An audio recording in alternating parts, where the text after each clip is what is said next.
on, Fitzy.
Good morning.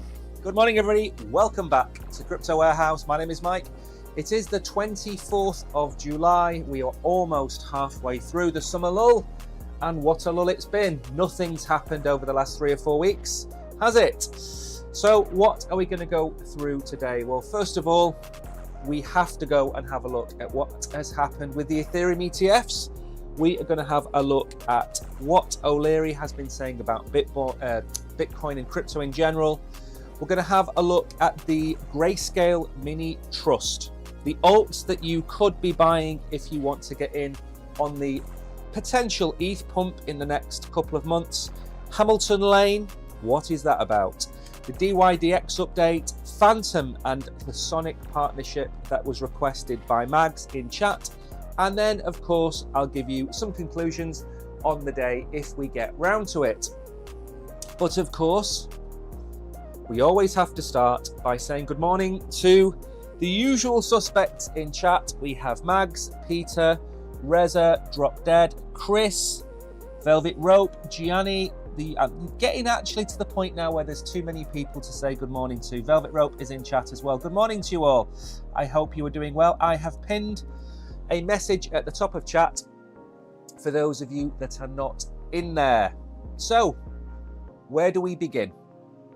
I suppose by thinking about the video before we get going. I made a video saying that there was the potential for Ethereum to crash crypto when the ETF went live.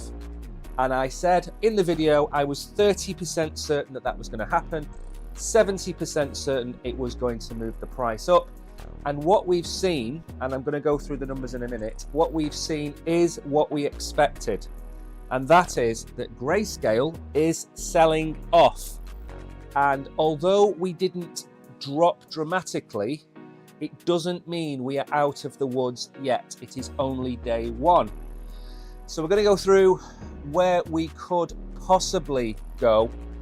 I'm going to go through a couple of tweets, and then we are going to talk about it when we get down to the Ethereum alts.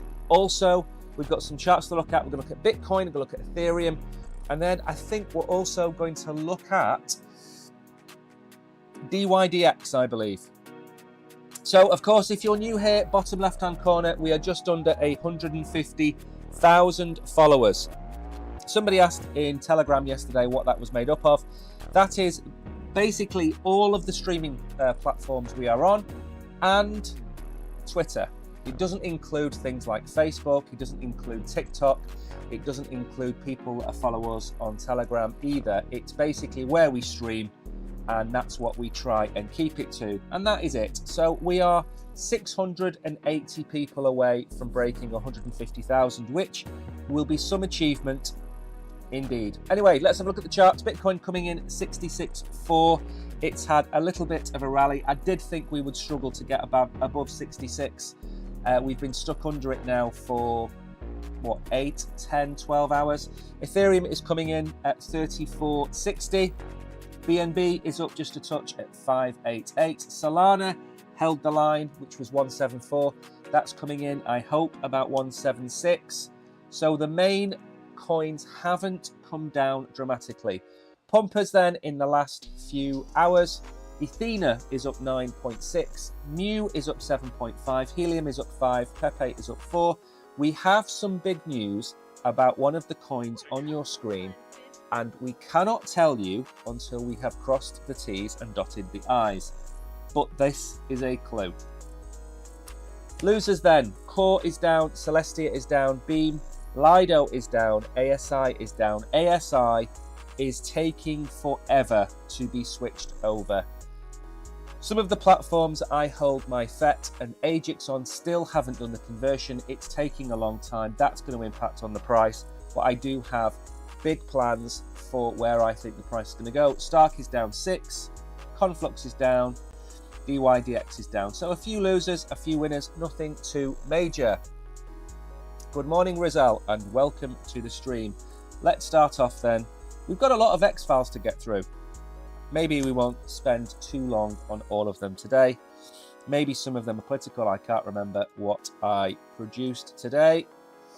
The European Union wants to build a comprehensive database of the assets owned by all citizens. The EU is not your friend. This is nonsense.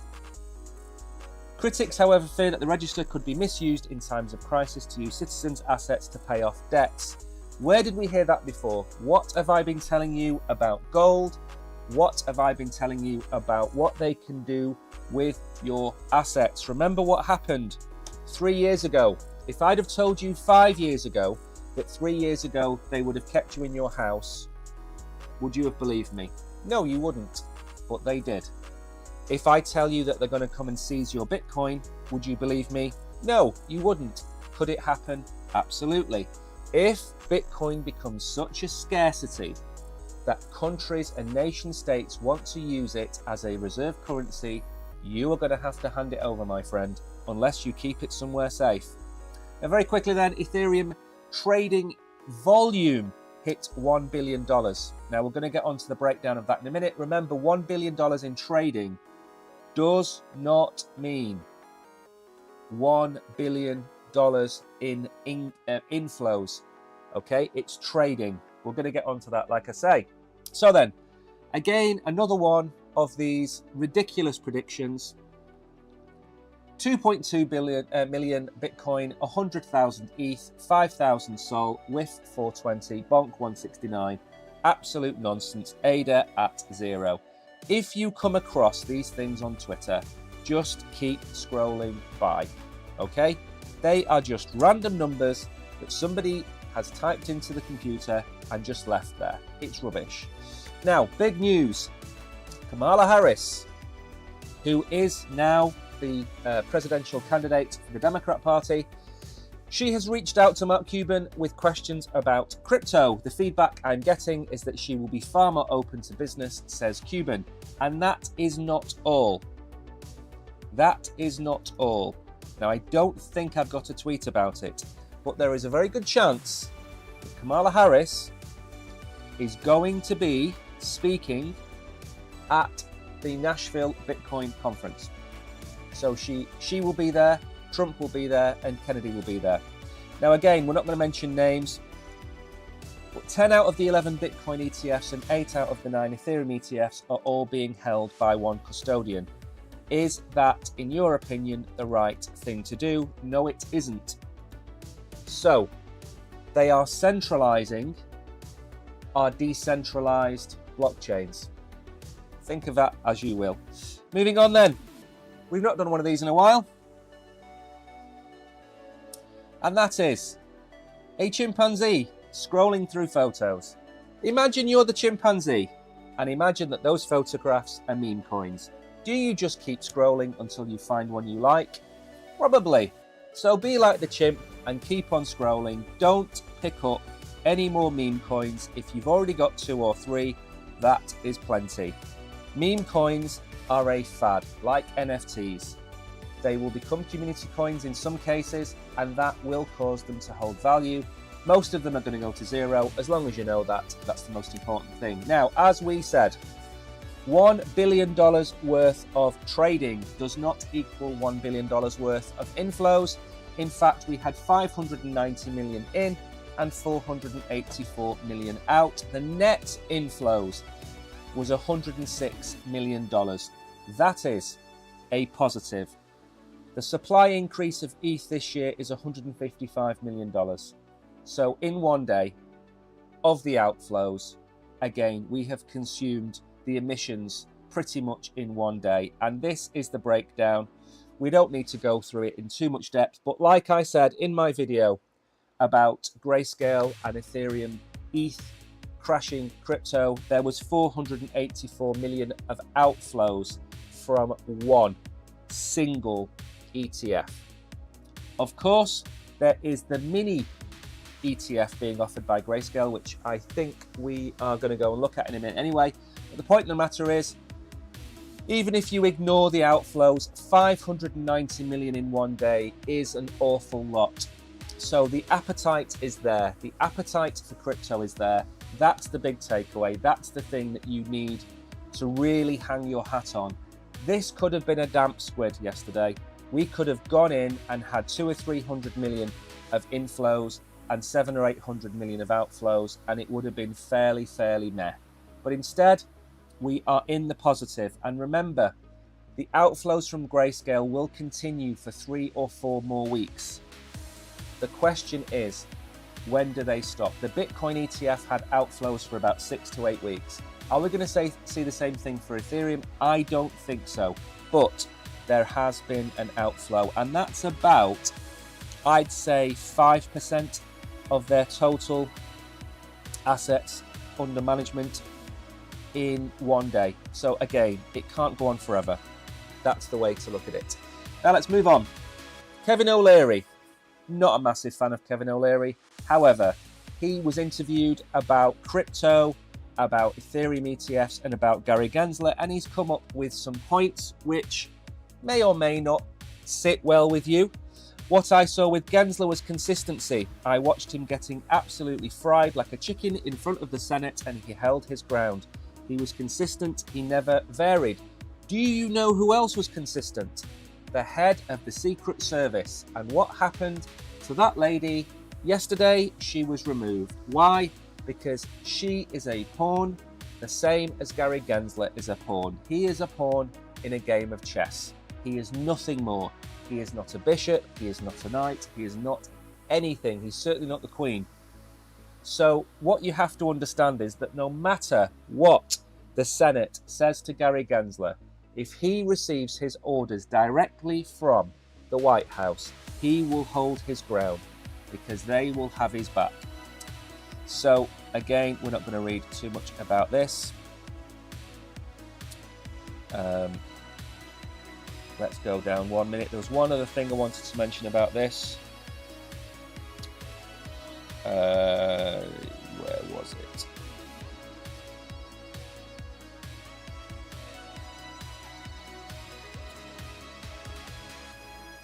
You know what? I'm not going to bother with it. We're not going to have enough time. I think it was to do with this ETFs. I don't hold them in ETFs. I've never understood why anyone would do that. You're paying fees where you don't have to. But I proved that they've been made that way because it makes it a lot more accessible to individual investors. So it's great that it happened, but I don't use them. I use exchanges. I'm far more concerned about the exchange that I'm on. Is it compliant? Is it liquid? Can I get transparency on pricing? How secure is it? What domain is it? Again, rich people, exceedingly rich people, will not be using these ETFs. These ETFs have been produced for pension funds, for other funds to add them to their portfolios. They are not meant to be used by people like Mark Cuban, Kevin O'Leary, Elon Musk. They're never going to invest in the ETFs. That's something else to understand. You are not going to use the ETFs because you are directly in crypto. They are for people that do not have the team around them to buy the exchange crypto. They are for a kind of middle ground, if you like. Now, we're going to skip on because I've got a lot to get through and I'm very worried about time. Bitcoin then. Where are we? Well, we still have this line coming in at $71,000. We have to break $71,000 to get rid of this very worrying trend, which is lower highs since the 14th of March, which is 4 months ago. We have not broken above the price we got to, which was 73.8. If you look in the bottom right hand corner, you will see I've got $74,000 as the target. Until we get somewhere near there, we are certainly not in an upward bull market move. Okay, we are slowly consolidating. We are in this range now. My issue was we broke above the bull market support band, and we have come back and we have tested it. There you see the test. Okay, what I would love to see right now is this movement to 70,700. There are some catalysts for this move. On Saturday, we have the Nashville Bitcoin 2024 conference. I think it might be starting on Friday. It will have Robert Kennedy, Donald Trump, both confirmed, and potentially Kamala Harris. So you have both the acting president, I suppose you could call her, and the potential future president of America, both at the Bitcoin conference, probably not at the same time, maybe not even the same day, but look how far we've come. I have an advert. Give me 1 second to get rid of that. So, what does this mean? I think both of them are going to come out and say that Bitcoin passes rainbows. It's the greatest thing since sliced bread. Come and vote for me. At first I thought this was going to be Trump saying it, which I said yesterday. I now think Kamala Harris is going to come and do the same thing. What has not been does not mean it will not come to pass. All that kind of nonsense that she's been sprouting for 2 years. She's going to come on stage, probably said the same thing about Bitcoin. What has happened with Bitcoin does not mean it will not happen in the future. We're going to give this, that and the other, and it's going to be the great thing. Please vote for me. I think she's likely to get booed because her party put Gary Gensler in charge for the last 3.5 years, and he has done nothing but hold us back. So I'm expecting a very frosty reception for Kamala if she goes. If she doesn't, and it's Trump, and Trump gives the speech of a lifetime, then we are going to go through the roof. The Ethereum ETF, we were always going to see some drawdown from Grayscale. With Nashville, the Bitcoin conference, Donald Trump, all of those worlds colliding, Donald Trump will come out and say exactly what you want him to hear, and I think it's going to rip us to the upside. I'm not saying that we're going to just go up in a straight line. We could very well do this.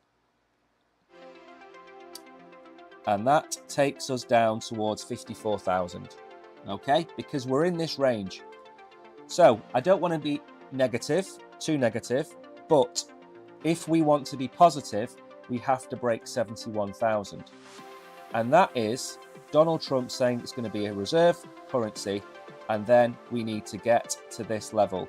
I do not think that that is going to happen. I think we are going to do this, and we will get rejected at this level, and then we will come down to our support band, maybe wiggle around, then see what else comes out, break down, and then potentially towards October start to come back up.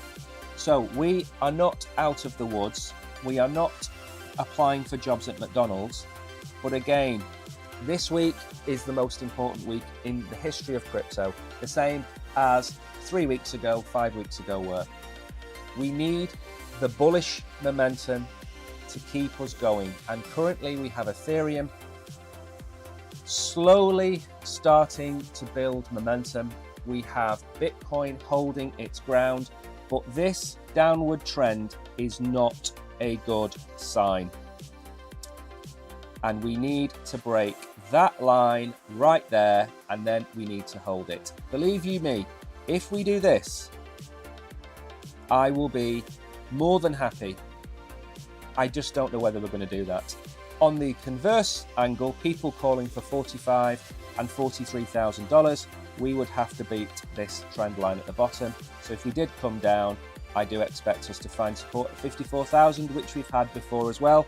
So again, it's not all bearish, but just be prepared to buy back in if the lows do approach us. That's all I'm saying. Just be prepared. I think a few people in chat are very pro-Trump and anti-Kamala, and I can't really comment too much because you know what happens when you comment on political figures. The stream starts to pause, things start to flicker, the lights go off in your room, suddenly your camera comes on, you know, and then a SWAT team comes through your door. You know what happens, so I'm not gonna talk too much about it. Can Grayscale's Ethereum mini trust prevent a GBTC redemptions rerun? No, we've clearly proven that the redemptions are going to happen. Now, this went live on Tuesday, as we know. The question that was asked in this article, is it going to stop the outflows? Now, no, it's not, but it's going to stop a certain amount of outflows. I personally had ETH, or whatever it was called, with Grayscale. They've been converted to the mini trust. So I haven't been converted to the Ethereum ETF. I've been converted to the Ethereum mini ETF. So I certainly am not going to sell at 0.25%. However, $9 billion, we've seen 484 million flow out on day one. We are likely to see maybe $300 or $400 million flow out today. Maybe 200 or 300 million flow out on Friday. As long as the appetite of BlackRock and Fidelity and ARK, as long as they outperform Ethereum, we are going to see the price of Ethereum go up. It is going to appreciate, but it is not going to do it on day one. With its parallel launch of the Grayscale Ethereum Mini Trust, however, the asset manager has come prepared. In the lead up to Tuesday's launch, the spin-off fund's management fee was slashed to 0.15. Now, I didn't know that. It was 0.25, it's now 0.15. This is all good news. The purpose of that exercise with the mini trust is to keep funds within Grayscale Funds. Andrew O'Neill, Managing Director for Digital Assets at S&P Global Ratings, told Decrypt. He described it as a lower cost option. He said okay. Now, I don't believe that overnight they've changed their name to Garyscale, because that doesn't make it sound as good. Who would want to buy anything to do with crypto from somebody called Gary? I mean, the only Gary we know in crypto is Gensler, and he's not a very nice chap, is he? He is more like Mr. Burns than Mr. Positive and Mr. Bull. It's a strategic move that's now positioned itself to compete for inflows. Grayscale plans to launch a mini-sized alternative for GBTC2, which will have an industry low management fee of 0.15%. That's going to launch next week on July the 31st. Billions in cash could eventually be directed at Ethereum long-term as a result of the spot ETFs, but they have said expect arbitrage. Now, what this is going to do is cause money to flow around. If you have $1 million in a fund that's charging you 0.5%, then you're paying whatever that is, $50,000 a year. If you go to somebody that's charging you 0.25%, you're suddenly paying $25,000 a year. So to move, it might cost you $50 to $100. You're saving yourself $25,000 a year. So what it's going to do is it's going to inflate the money flow. It's not going to inflate the inflows. It's going to inflate the trading volume. And that's something to bear in mind. Like I said a minute at the start of the show, there was $1 billion traded yesterday, but we've already seen that was 560 million in, 480 million out, or whatever the numbers were. The point of the matter is that trading volume doesn't matter, inflows matter, because over time, the more Ethereum that is taken off exchanges, the higher the price will go. Unless you have a massive capital gain and want to avoid paying taxes, you're going to rotate to a lower fee product.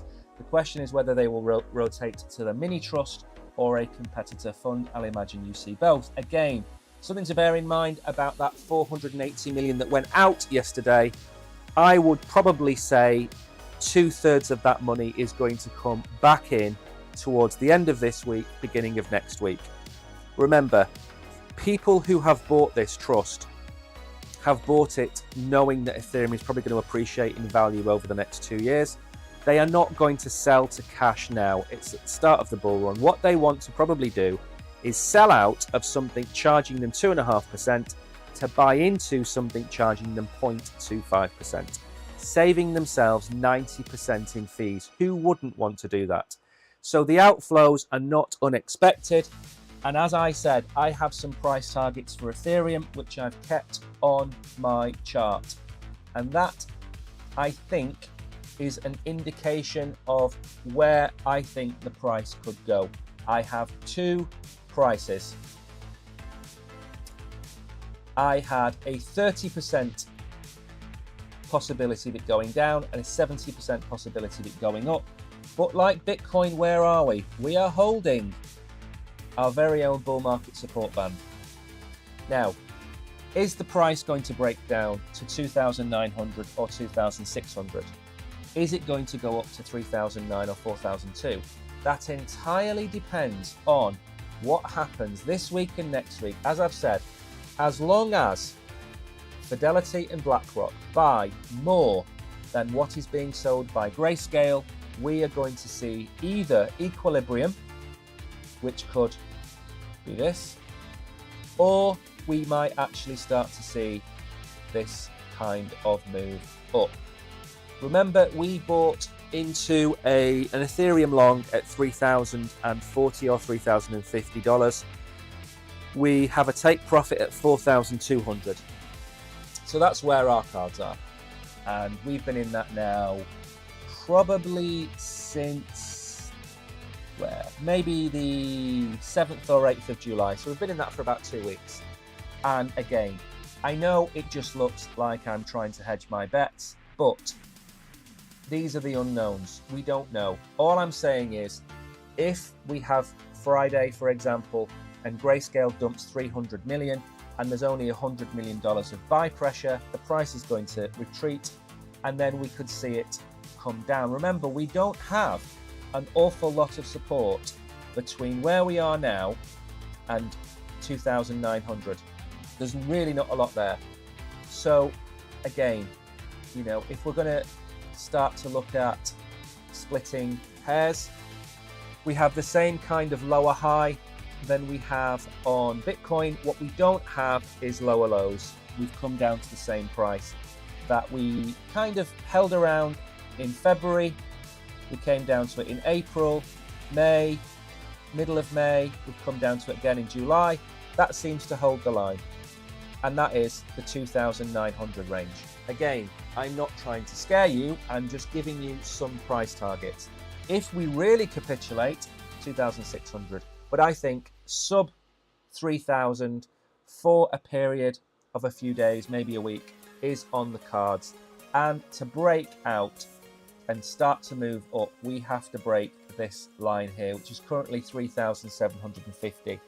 And again, if Grayscale stops selling, if Grayscale doesn't sell today, doesn't sell tomorrow, doesn't sell on Friday, there's a very good chance we break that, because there'll be 3, 4, 5, 600 million coming in and nothing going out. So again, we are in a similar position that we are with Bitcoin, in the fact that we're putting in lower highs, but unlike Bitcoin, we have found a natural bottom at 2,900.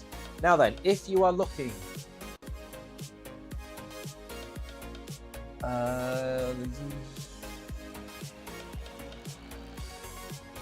yeah, I mean, I've got a very good point from Peter, and that is, most people who talk about crypto on YouTube don't know about Aero or Mantra or many of the low-cap coins. They are so-called crypto experts. All they do is talk about the top 10. The reason they talk about the top 10 is very simple. Traffic. If I make a video about Ethereum crashing the market, and I am a streamer with 200,000 followers, I might get 50 to 100,000 views on that video. If I make a video about ETH Maxi, for example, which is a $20 million coin, nobody will watch the video because nobody's searching for it. So when they make those videos, they're not making it because they're an expert. They're making it because of the traffic, and that traffic generates adverts, which generates revenue. I was watching a couple of bigger YouTubers a few days ago, and they were saying that they're going to switch now from making broad, they call them broad videos. And what they mean is it's a subject matter like price go up, price go down. And what they're going to do is going to start to focus on specific projects, which is probably what they should have done all along. And the issue is that, again, there is if you're making $5,000, $10,000, $20,000 a month, you can talk about what you want, but you will talk about things that make you even more money. If you're not making $20,000 or $30,000 or $50,000 a month, you still want to make those videos because they're going to get you towards that figure. So they are drawn, they're like moths to the light, and that light is generic videos. And like you say, there are coins out there, Swarm, which you haven't seen. Swarm, I made a video about this, and I'm going off on a little bit of a tangent, but I made a video about this project, and I found this project by chance, and I've seen a couple of people talking about it, but not a lot. Now, Swarm has a coin.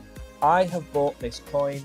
I think I put a picture of the trade up in Telegram, maybe. What is Swarm? It is Ondo Plus, is how I've described it.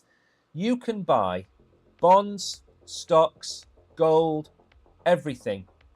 Not everything, but everything to do with tokenized assets. So you can buy Tesla, you can buy Nvidia, you can buy BlackRock, you can also buy ETFs. So you can buy bonds that pay you 5 or 6%. You can go and buy tokenized gold, okay? Look at the total value locked, $15.7 million. It's tiny, okay? It's a very small cap project. I think it's 40 or 50 million. We've bought some. I think we bought $100 worth. As I said, I tell you when we buy things, and we're not going to sell it. I think we bought it at 55 cents. Maybe we'll consider buying some when it gets to $1, $1.50, $2, whatever it might be. But the point of the matter is, I really like the project. Now, whether it is a success or not, I don't know.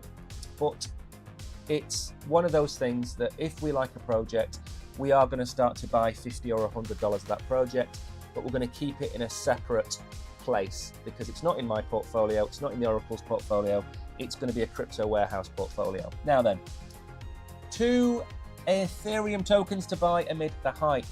Now, before we get into this, I'm going to have a guess at this. I'm going to say that they're going to say something like Lido, or they're going to say something like Optimism, or Arbitrum, or Matic, or they're going to say something like Uniswap. That's my guess on what they're going to say. I haven't read this article, by the way. And again, this is the right kind of article. I do berate a lot of people for making these articles because they tell you to buy coins that have already pumped 50%. And it's totally irresponsible of them to do that. But in this instance, this is the right kind of thing you should be doing. The Ethereum ETF has just gone live. We're going to have a period of consolidation. Maybe the price moves up slowly over the next 5 or 6 weeks. But Ethereum will drag all of its projects with it. So it will drag the layer 2s, it will drag the DEXs, it will drag the meme coins. Not sure there are too many meme coins on Ethereum. It will take them all with them.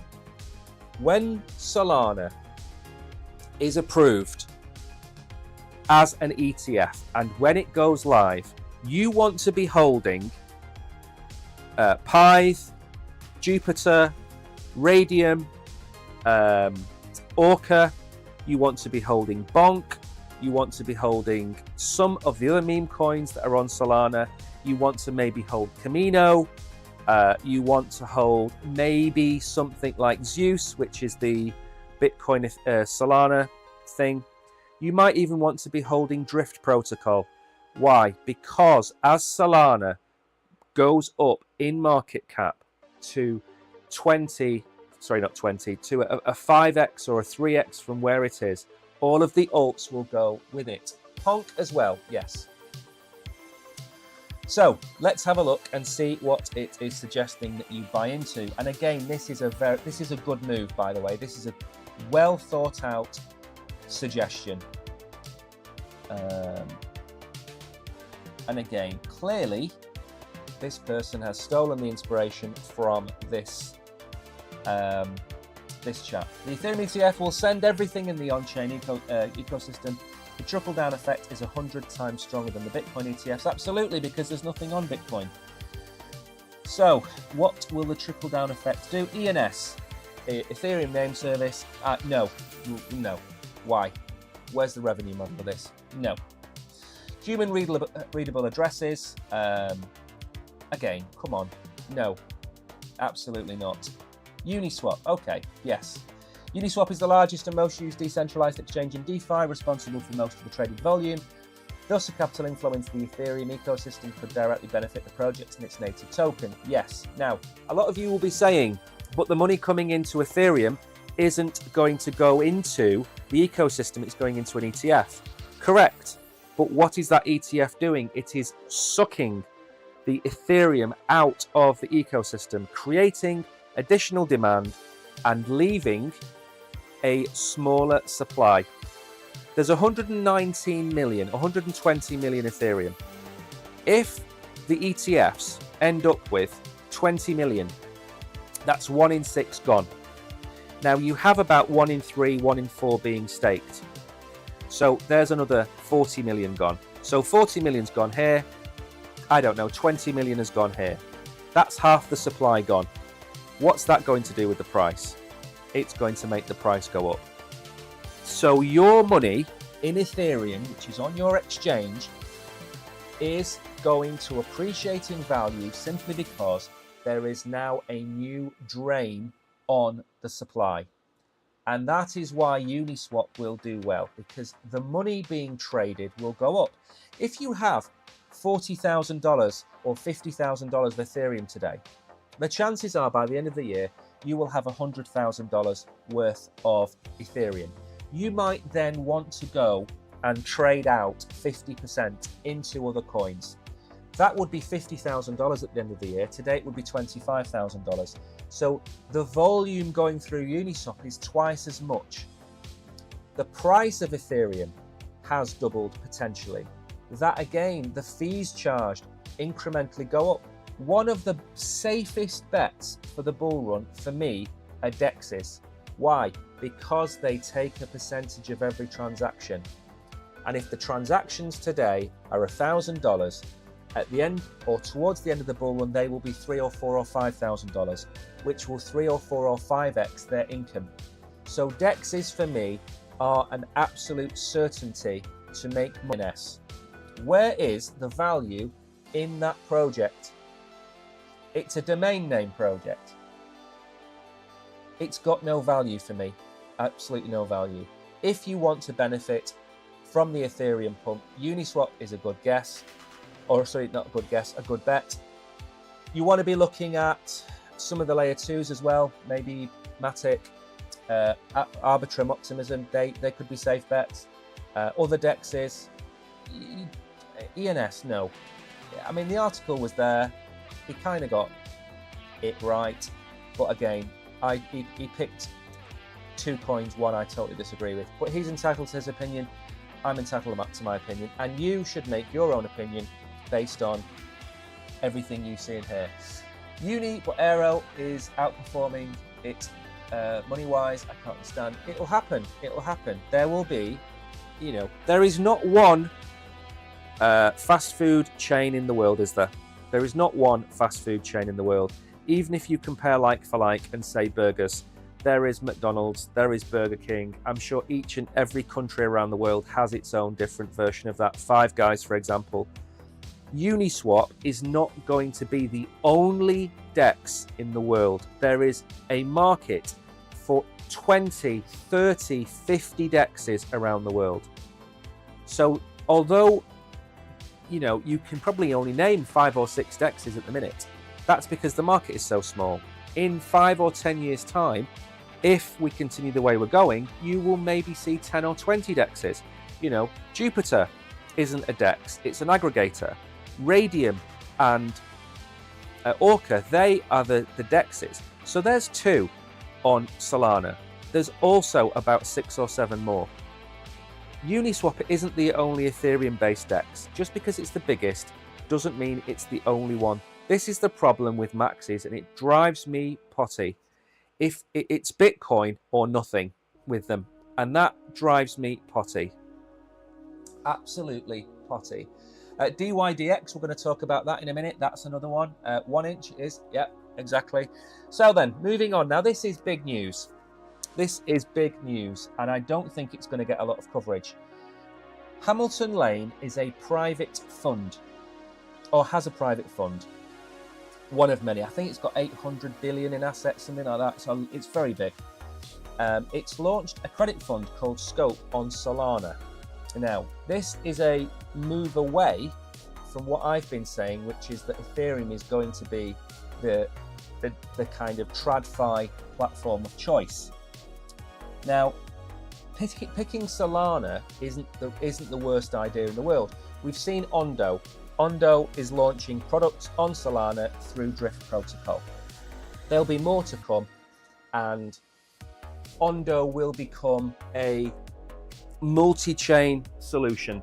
So Ondo will have its products on Cosmos, as we've seen, Solana, as we've seen, Ethereum and the layer 2s, as we've seen, and it'll probably extend maybe into Cardano, maybe into AVAX. It will take time, but it will get there. Now, again, we've already talked about the big boys hedging their bets on Ethereum. Hamilton are not the big boy, but they are a reasonable size. So Solana is becoming an institutional favourite, with TradFi firms joining in on Tuesday. The 23rd of July, tokenized focused startup Libre launched several tokenized funds on the chain. One of these is the Hamilton Lane Senior Credit Opportunities Fund, SCOPE. The fund would leverage Solana's lower fees and scalability to run its operations. 900 billion in assets, not 800 billion, 900 billion in assets. And again, this is the adoption curve on Solana. Now, I'm going to click on this. It's going to take us to a different website, probably a different photo. It's going to go all over the place. Let me open this in a new tab so you can see. So, I made a video for OG members, and it was 6 picks. And one of those picks is Maple Finance on there. They were small caps, remember. One is, I think I didn't put Swarm in there because I don't think it's risky. But look at the adoption curve on Solana. And remember what I said. Solana is about retail. It's not about TradFi. BlackRock are not going to want to launch on Solana when it keeps going down. Why would they? Neither will Fidelity or Vanguard. So the smaller players are going to launch on Solana because they're happy to take that chance that it's down for 2 hours a year or whatever it might be. But look at where we are. This is real adoption in real time. And RWAs, I think, are the play this bull run. It's not gaming, it's not AI. I think it's RWAs. And we've talked about Ondo, that's listed on here. Maple is listed on here. We've seen at the bottom, where did PayPal launch? It launched on Solana, and it launched with Camino Finance. Obviously, we've got Tether, we've got Circle and Paxos down there. We've also got some of the other projects on here which we are fans of. Parcel, for example. But look at this. You're going to get ETFs, and the last stage is going to be Solana banking. Solana banking is probably going to be the end game, where you can bank directly on Solana. So you don't need to walk into a bank wherever it may be. You can bank directly on Solana. And what comes with a bank account but a credit card? You're going to have some kind of Solana credit card, and you're going to completely bypass banks. And who does that benefit? It benefits the stable coins, and it benefits Visa and MasterCard, which I can't see on here. They are missing, but they are heavily involved in there. So again, it's a good curve to be on, but do not mistake this for Solana taking the market share from Ethereum. Ethereum for me is always going to be number one. So there's RWA potential, we know about this. For Solana, the availability of the Scope Fund enhances its role as a reliable and efficient platform for institutional-grade financial products. But these products will be aimed more at retail than aimed at institutions. So I still think this is a retail play rather than a kind of blue chip play. Now then, DYDX. From what I remember, the chap who founded DYDX worked for one of the major exchanges, and he left because he didn't agree with the way it was working, and it wasn't decentralized, and it was all the same. It's basically an online bank. So he left and set up DYDX. At one point in the last 3 years, I can't remember when it was, DYDX did more in volume than his previous company, and he set it up, and it got to that level within a year. So he clearly knows what he's doing. However, there are now teethings within DYDX. Every project goes through them, and you grow to a certain size, and then you've got a choice. You carry on growing, and then you have more and more problems as you take on more and more people, and more cogs come into the system, or you never improve, or not improve, you never grow any bigger. There's your choice you've got. You know, you could have a little tiny sandwich shop, and you could get to the point where you're selling 500 sandwiches a day, and then your choice is, do you get a bigger warehouse, or do you just keep selling 500 sandwiches? That is pretty much it. Now, DYDX faces a security breach amid sale discussions and leadership changes. I'm going to show you the chart on this, I think, as well. So it was compromised by a DNS attack. 2 smart contracts were compromised. Exchange is discussing the sale of its derivatives arm to Wintermute and Selene. Antonio Giuliano has stepped down, and he was the founder, who obviously I said worked for a previous exchange, and Ivo now leads the company. It is a prominent decentralized exchange, probably one of the top 5, if not that top 10. July the 23rd, it was attacked, it was compromised, token draining program. Again, these are, everything in crypto has an inherent risk. That includes your exchange that you are on. But that risk is minute compared to the risk of decentralized exchanges such as this, because they are the beacons that attract all of the zombies. You know, they are the sirens, the horns, everything goes after them, because that's where the volume is in crypto. You want to go after a Uniswap, you want to go after a wormhole or a DYDX. They are the problems, as well as flash loan attacks and things like that. But for me, DEXs, they have to be on top of the game.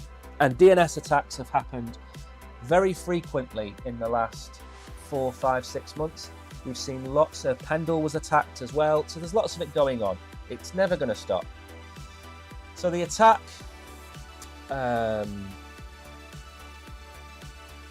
so the interface hosted by the DYDX exchange was the primary target of the attack.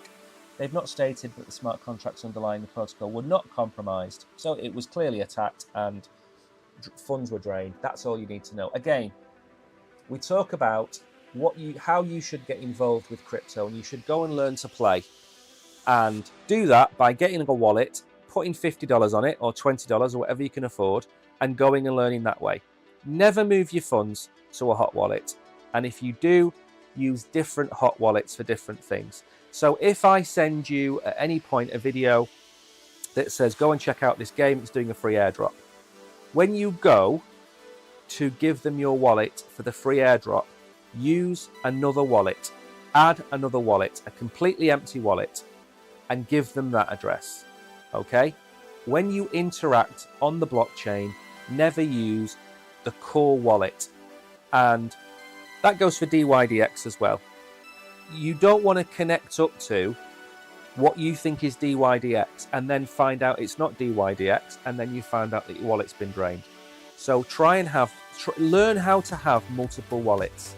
And if not, and it sounds too risky, stick to the exchange that you're on and don't bother doing any of this.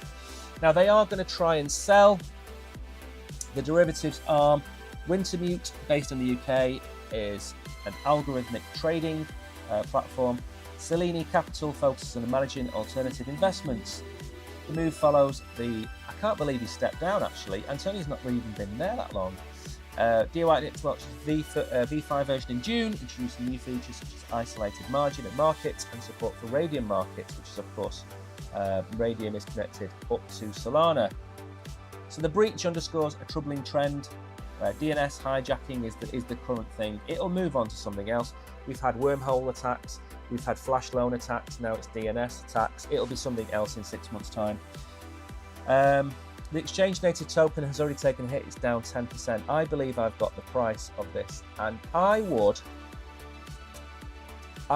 be very careful if we go out and we come down here, just to show you where we are. Okay, so from the height of its popularity, it was trading at the close was about $23. It's now $1.30. It's up a little bit today, admittedly. Now, I think there are far better DEXs to buy than this. It's put in all-time lows in January last year and again in June this year. It's put in all-time lows. I wouldn't buy this token. I wouldn't want this token in my portfolio. I would be more happy holding a Solana DEX, or as Peter has pointed out, and by the way, full disclosure, I do not own any Aero. Okay? What did Aero do? It absolutely rocketed up to $2.15. It came all the way down back to 40 cents. And now look, it is testing its bull market support band, which is about $1.10. And funnily enough, my line that I've put in there, it appears, look how close we were to hitting my line, eh? That is not bad at all. So anyway, I would look at Aero, 86 cents. I think this is a good coin to hold. But another thing that you need to bear in mind is DEXs need to be sold, the tokens need to be sold towards the end of the bull run.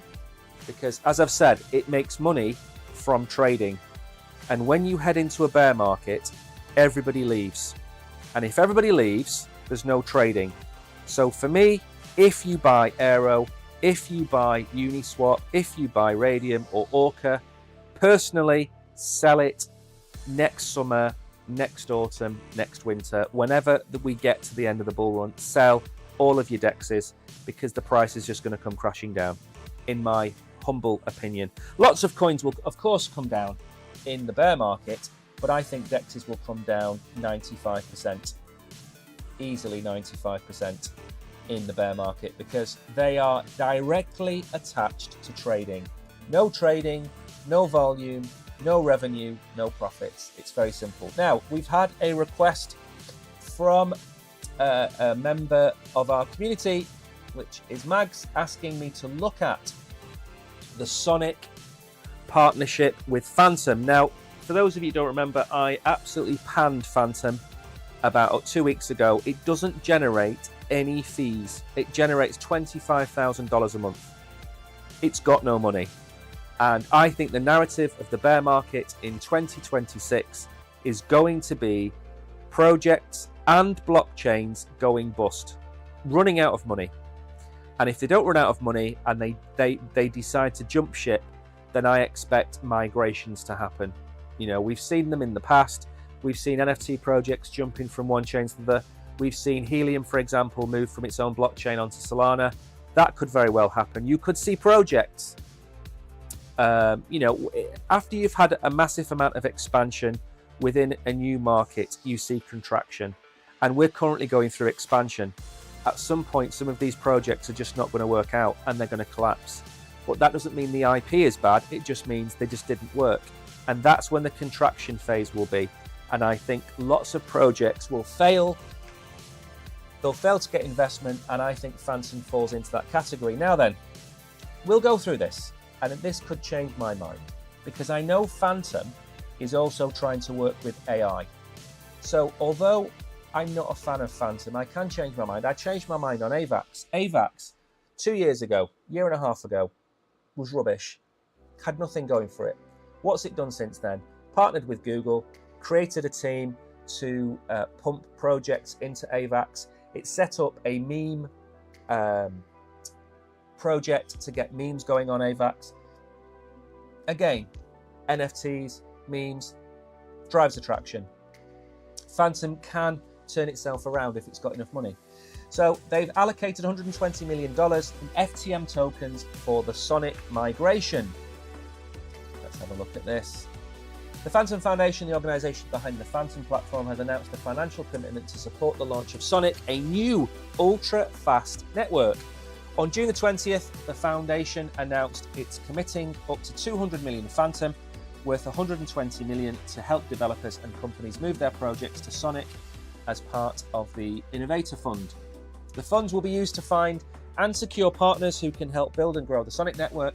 These partners include developers creating apps directly on Phantom, developers making decentralized apps, dApps, and partners providing crucial tools and services.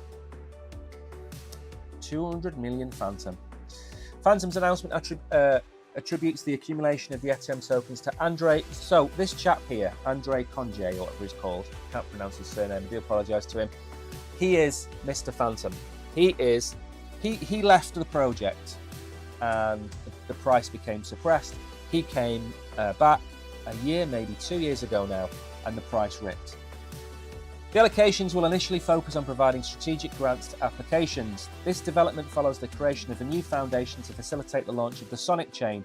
Phantom's Sonic Foundation will oversee the governance, manage the network treasury, orchestrate partnerships. So Michael Kong and the development team will have a new Layer 1 solution, and built-in Layer 2 directly bridges the Ethereum virtual machine to Ethereum. Very nice.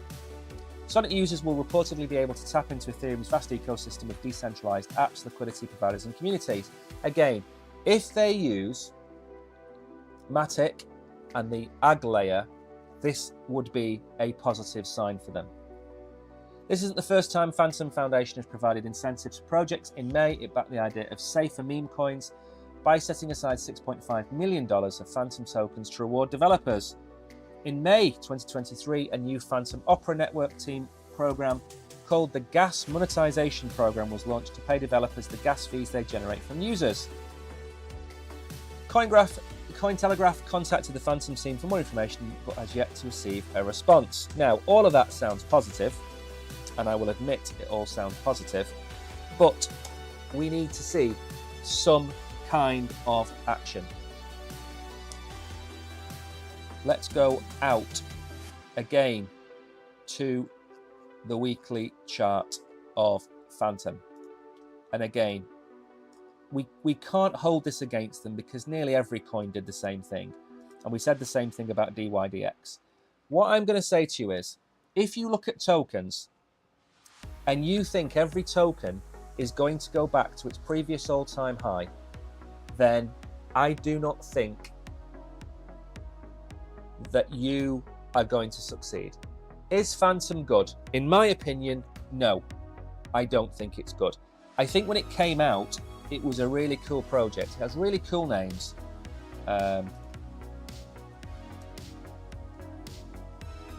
Let me show you. I think it's really cool, but I don't know if it was called Ghosts and Goblins or Ghouls and Goblins or something like that. And it was a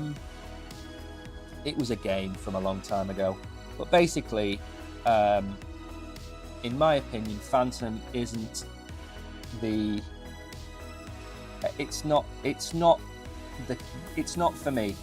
I've looked at it a long time ago. I held a little bit of Phantom for a while. So you've got some really cool names down here. You've got Spooky Swap, you've got Scream, you've got Tomb Finance. It's all kind of Halloween related, you know, Phantom Gold, stuff like that. So no, it's a no from me. But, however, I have been wrong in the past. Nothing I say should be taken as any kind of advice, really. But what I would say is that there is time for it to save itself. We are hopefully another year and a bit away from the bull run. That gives them 12 months to build this up and out. If they start to throw terms such as AI, so for example, if I go here and I type in Phantom AI, for example, you will see, I'm not going to bring any of these up, by the way, I'm just going to tell you about them. They are starting to look at AI, and there are projects being built on Phantom that are to do with AI. So, again, with all of these things, always consider the possibility that they can turn it around. But for me, I mean, put it this way, when Bitcoin went from $15,000 to $75,000 and broke its all-time high in doing so, or $74,000, what did Phantom do? Phantom went from 15 cents to $1.20. Its all-time high was $3.30. Now, you can play with coins. You don't have to hold them all the time. And you know, if you want to get in and get out of something, fine. You know, we are in the, well, we've been in this kind of, we call it the kill zone. We've been in this kill zone for over 2 years. I mean, how long do we want to wait for a coin to recover? It broke up. For what? It broke up for 2 weeks. It's still stuck here. I mean, are we going to see this? Or is an AI article going to be released and we suddenly see this kind of price action? Maybe. But in a bull run, you've got 8 horses: Bitcoin, Chainlink, Ethereum, Solana, Jupiter, Aero, Brett, and Phantom. Where does Phantom come on your list? Is it better? Does it have a better possibility than Brett? No. Does it have a better possibility than Bitcoin, Ethereum, Chainlink, Solana? No. So again, you have $100 and that's your investment. Are you putting it into Phantom on the chances that this AI project takes off? And Phantom could very well become an AI blockchain, okay? And if it does, it will do multiples. I agree. But again, we're getting to the point now. It's like the result. We've got 8 games to go. 8 games to go in the season. And we're in second place. And we're 2 points off the leaders with 1 game in hand, okay? Do you play 3-2-5 and go all out attack? Or do you try and go for your safe 4-4-2 and just grind out the 1-0 wins to get the title? Of course, you're not going to go hell for leather. It's not the time to go hell for leather in the market, in my opinion. You need to be buying your safe bets. For me, Phantom, again, it's done nothing. It's done nothing. If you'd have bought Phantom on the 6th of February 2023 at 59 cents, you would be down 12%, 20%, whatever it works out as. Okay? It's now at the price it was at in May 2022. So where is the upward movement? There isn't any. So for me, I wouldn't go near Phantom. It sounds cool, it looks cool, and listen, if Phantom does this and comes down to this level here, okay, and you want to take a punt at 15 cents or 20 cents, right, in the bull run, it could very well, let's try and shrink this up a bit. There is no reason that this could not do this, okay? There's no reason, because I can't foresee the future. Is it unlikely? Yes. Is it going to break all-time highs? I don't think so, unless something miraculous happens with AI. So I'm not going to buy it. I'm not going to go near it. I'm not going to touch it. And, you know, I held it at 30 and 40 cents and it didn't move. I think I sold it at 45, 46 cents, something like that. So again, for me, I've looked at the project. I really like it, by the way. It's just not getting used. So for me, it's a no. Anyway, it's 12:03. I did not realise the time. I have been nattering. Bitcoin's coming in at 66.4. That's a positive sign. We did struggle to get over $66,000,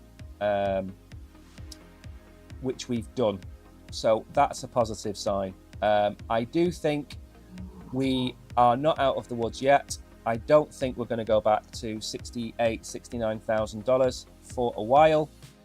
But we did do a very good job of holding the bull market support band. So let's see what today brings. Let's see if Kamala Harris is confirmed for the Nashville Bitcoin conference in a few days. So thank you, everybody. Thank you, Mags, Peter. Thank you to Reza and the lot of you that have been out there. I am going to go and make a couple of videos now. Thanks for watching. I will see you in the morning. Remember, the Oracle was live last night, which means he will be live probably on Friday night. So no Oracle tonight or tomorrow night, but it will be on Friday. I will be back tomorrow morning with the with the show. And then we said with the Survive. We survived day 1 of the Ethereum ETF. Let's see if we can survive the rest of the week without us capitulating too far to the downside. Thanks, Chris. Thanks, Max. Thanks, Peter. See you all tomorrow. Goodbye.